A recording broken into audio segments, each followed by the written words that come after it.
Дали знаете што се тоа вести? Кој ги креира вестите и зошто? Како да знаеме кому да веруваме? За ова ќе зборуваме во вториот дел од видеокурсот за медиумска писменост, продуциран како дел од проектот Младинска медиумска лабораторија, кој се реализира во регионалната програма Нашите медиуми, акција на граѓанското општество за поттикнување медиумска писменост и активизам, спротивставување на поларизацијата и промовирање на диалогот. Во првиот дел се посветивме на медиумите и основите на медиумската писменост, а сега ќе зборуваме за тоа како се креираат информациите кои се објавуваат преку медиумите, кој и зошто ги креира. Останете со нас.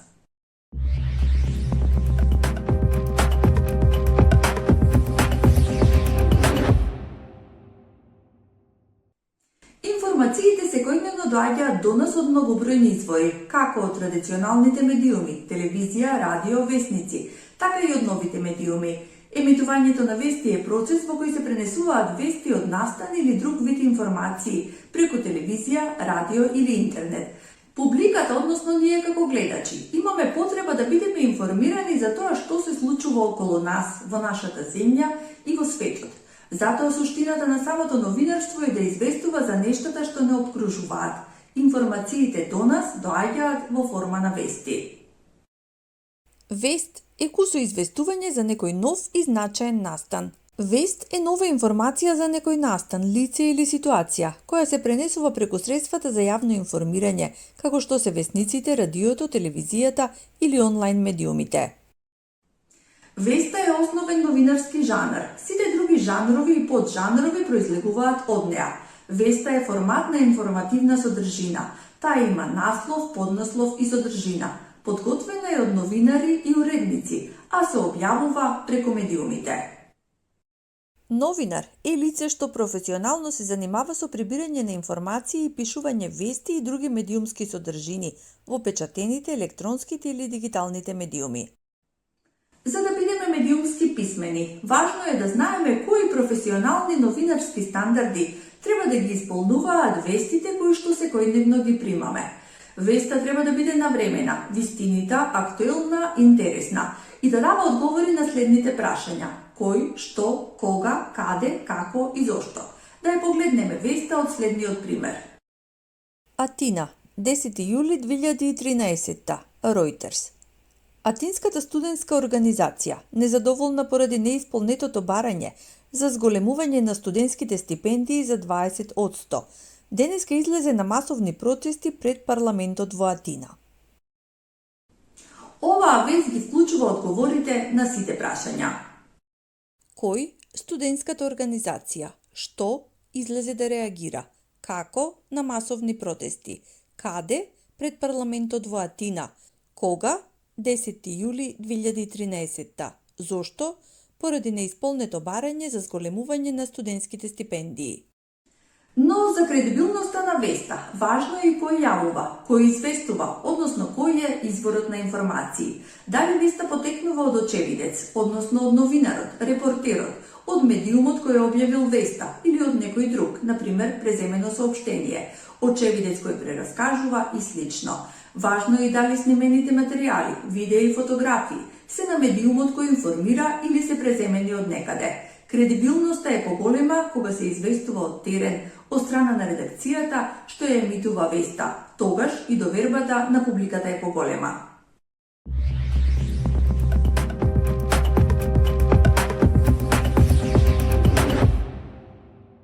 Денес може брзо и лесно да се дојде до медиумска содржина, особено преку дигиталните медиуми, односно вирални видеа, постови на социјалните мрежи, реклами и така натаму.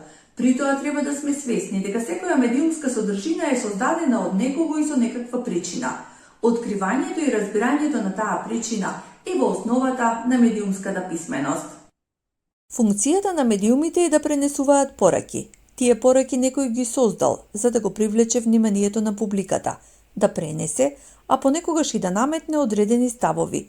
Сето ова е во функција на некаква цел – социјална, економска, политичка или некоја друга цел.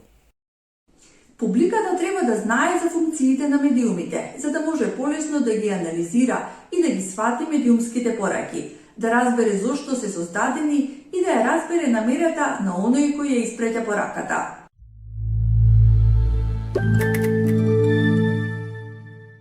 Јазикот е средство за пренесување на пораки. Различните медиуми користат различен јазик.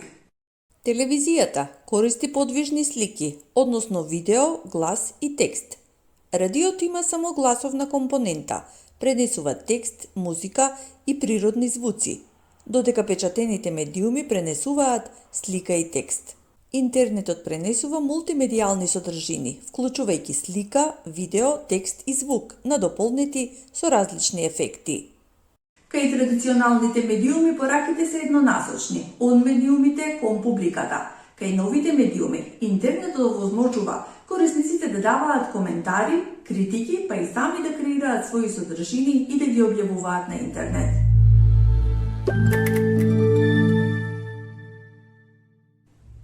Целта на масовното комуницирање е да се воспостави комуникација меѓу публиката и оние кои сакаат да пренесат некаква содржина или порака.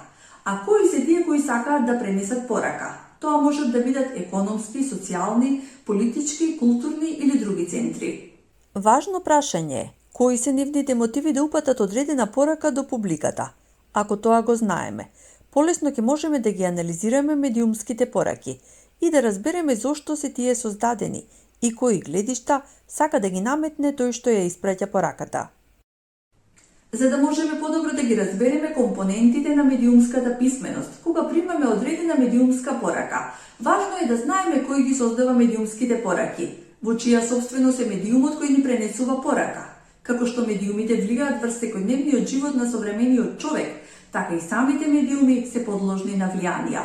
Тие влијанија можат да доаѓаат од различни страни, од новинарите, уредниците, од собственикот на медиумот или од некој кој може да влијае на нив. Прекумерно влијание врз медиумот води до контрола на медиумот. Најчесто станува збор за злоупотреба со цел прикривање на вистината или пропагирање на нешто.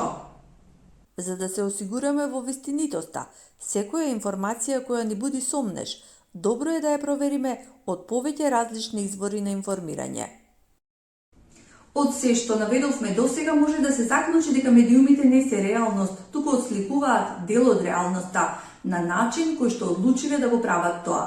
Постојат медиуми кои се објективни и професионално ја вршат својата работа, но постојат и медиуми кои не работат по професионални новинарски стандарди и представуваат само еден дел од реалноста.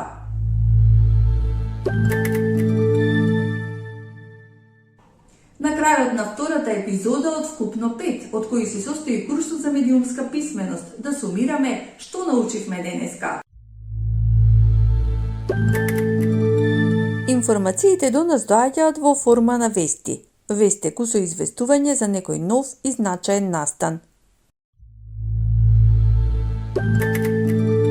Новинар е лице, што професионално се занимава со прибирање информации и пишување вести и други медиумски содржини во печатените, електронските или дигиталните медиуми.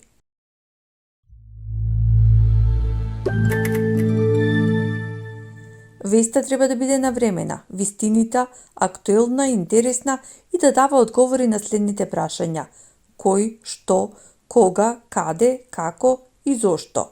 Не помалку важно е кој ја пренесува веста. Сите медиумски пораки се конструирани. Медиумите представуваат определени вредности и гледишта. Важно е да знаеме кој ја испраќа пораката и со каква намера. Дали медиумската содржина е создадена за да ја забавува публиката, да ја информира или да ја убеди во нешто. Го проследивте вториот дел од видеокурсот за медиумска писменост, продуциран во рамките на проектот Младинска медиумска лабораторија. За да продолжите со курсот, преминете на следното видео. Довидување!